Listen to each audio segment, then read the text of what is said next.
కవిత విషయంలో ప్రచురితమైన అంటే కాంగ్రెస్తో రాయబారం జరుపుతుందన్న విషయాన్ని పెద్ద ఆర్టికల్ ఆంధ్రజ్యోతిలో ప్రచురితం కావడం జరిగింది. దాన్ని ఎమ్మెల్సీ కవిత గారు తీవ్రంగా ఖండించారు, ట్విట్టర్ వేదికగా ఖండించారు. ఒకసారి మీకు చూపించే ప్రయత్నం చేద్దాం. ఇవాళ జరిగిన వార్తని కూడా 6 ఎమ్మెల్యేలను తెస్తా, మంత్రి పదవి ఇస్తారా అనే ఈ ఆర్టికల్ను కూడా ఇంతకుముందే ట్విట్టర్ వేదికగా కవిత గారు ఖండించారు. ఒకసారి మీకు చూపించే ప్రయత్నం చేస్తాను.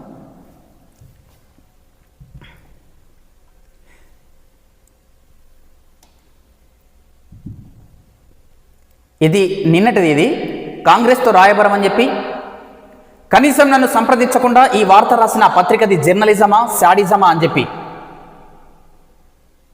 చూడొచ్చు.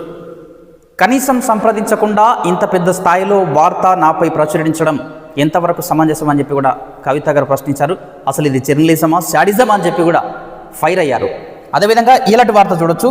ఇలాంటి వార్తపై కూడా ఇంతకుముందే ఒక గంట ముందే 6 ఎమ్మెల్యేలను తెస్తా, మంత్రి పదవి ఇస్తారని చెప్పి ఇది కూడా ఫేక్ అని చెప్పేసి ఆమె ట్విట్టర్ వేదికగా ఖండించారు. బ్యాక్ టు పేపర్ వస్తే